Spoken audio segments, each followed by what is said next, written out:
Olá, vestibulando, olá, aluno. Eu sou o professor Serjão de Biologia do curso e colégio Oficina de Campinas. Gostaria de trabalhar com vocês um assunto extremamente importante para os seres vivos e economicamente falando também, que é a produção de combustível, bebidas alcoólicas, indústrias da panificação e outros processos que trabalham com a fermentação alcoólica. Esse processo é um processo anaeróbio, isto é, ele ocorre em baixa concentração de oxigênio ou mesmo na ausência total desse ar, do oxigênio no processo. E a grande importância dela para os seres vivos, liberar energia que fica acumulada na forma da molécula de adenosina trifosfato, o famoso ATP.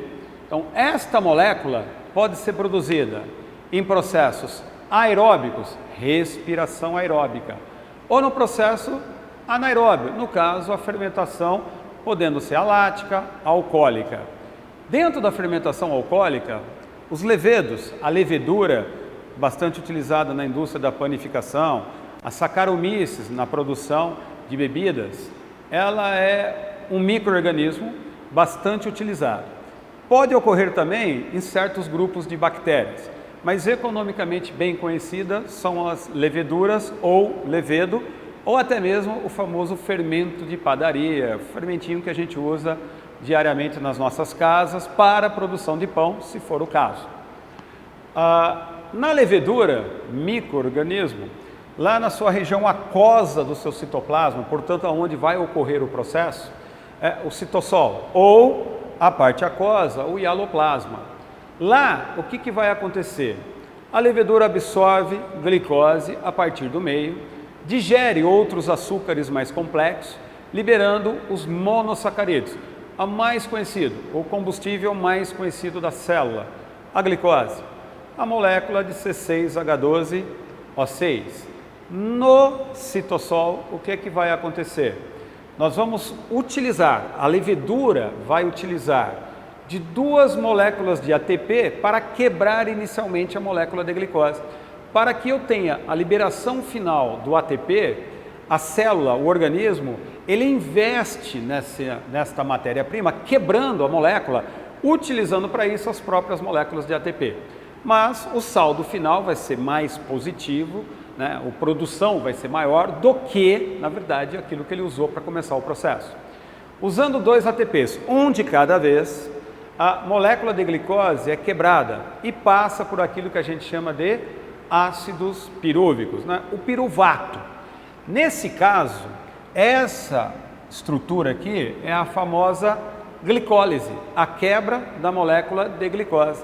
Então, a fase é chamada de glicólise e tem por produto final a formação de duas moléculas de ácidos pirúvicos.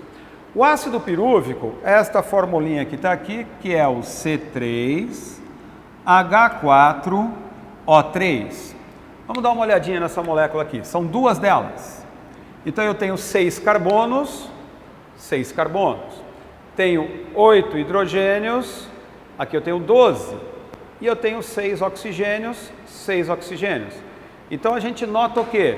Está faltando hidrogênio. Esses hidrogênios não se perdem. Eles são capturados por moléculas transportadoras desses hidrogênios e dos elétrons, que são os NAD. O NAD é a molécula aceptora desses hidrogênios de forma intermediária. Então, esse hidrogênio liberado, mais os elétrons e tudo mais, serão capturados pelo NAD, formando moléculas de NADH mais H+. Essa molécula de NADH mais H+, é que vai continuar o processo mais para frente. Mas a única fase que existe da fermentação, nós chamamos de glicólise. Esses NADs irão transferir os hidrogênios para a molécula orgânica formada ao final do processo. Essa é uma das grandes diferenças para a respiração aeróbia. Lá, os hidrogênios são transferidos para o quê? O oxigênio. formando água. Então eu teria a respiração aeróbica, mitocondrial. Enquanto que aqui, o destino desses hidrogênios vai ser uma molécula orgânica formada ao final do processo, que vai ser, na verdade, a molécula de álcool. Passando pelo ácido pirúvico, nós teremos agora um processo de descarboxilação.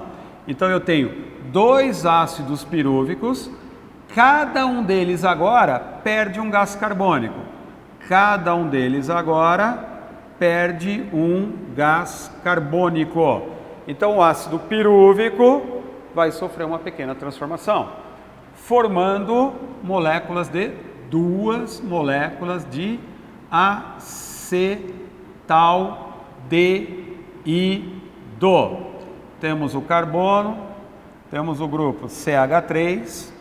Aqui nós temos aqui agora, sai esse oxigênio, sai esse outro oxigênio e temos a formação desta molécula que é o acetaldeído. Essa molécula vai agora receber de volta os hidrogênios capturados lá no início do processo. Então eu quebrei a molécula de glicose, parcialmente, ela libera os ácidos pirúvicos.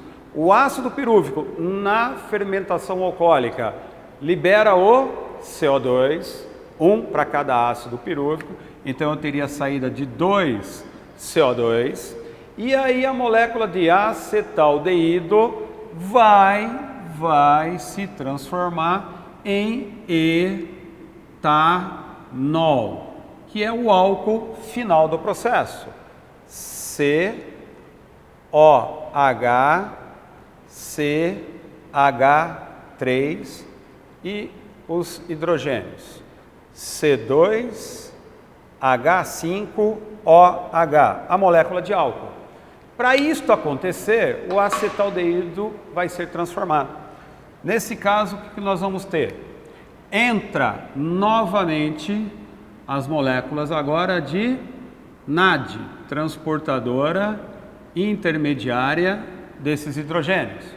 E o NAD vai fazer o quê? Transfere uma hora para o oxigênio um hidrogênio e outro hidrogênio para esse mesmo carbono. Portanto, quebra-se essa dupla ligação, formando a hidroxila local e transformando o acetaldeído, o acetil, nas moléculas de álcool, no caso o etanol. Essa é a estrutura básica de uma fermentação alcoólica. E nesses processos, a gente percebe que a glicose libera o ácido pirúvico, do ácido pirúvico libera o acetil recebe de volta. Quando a molécula orgânica formada ao final do processo, então quer dizer que esse hidrogênio, mas esse outro hidrogênio vieram da onde? Vieram sendo transportados pelo NAD e forma a molécula orgânica ao final do processo, no caso o álcool. Se os hidrogênios são transferidos para a molécula orgânica, nós temos a fermentação em curso. Economicamente falando, a liberação desse gás carbônico é fundamental na indústria da panificação. E a liberação do álcool é importante na indústria de combustíveis, na indústria de bebidas alcoólicas e na indústria de certos fármacos. Algum fármaco que leva na sua estrutura o álcool no caso. Portanto, economicamente, esta é uma reação biológica extremamente importante, feita no mundo todo e que todos nós utilizamos. No caso, economicamente, ou mesmo a produção das nossas pizzas e pães e outros alimentos mais. Para as leveduras, para as bactérias, qual é a importância disso? A liberação do ATP, da energia que ela vai utilizar para se reproduzir, se regenerar, realizar transportes ativos, entre outros para a manutenção da sua vida. Se você curtiu a aula, se você entendeu, quer falar com a gente, curte, se inscreva na nossa página para que a gente possa falar mais com você. Muito obrigado.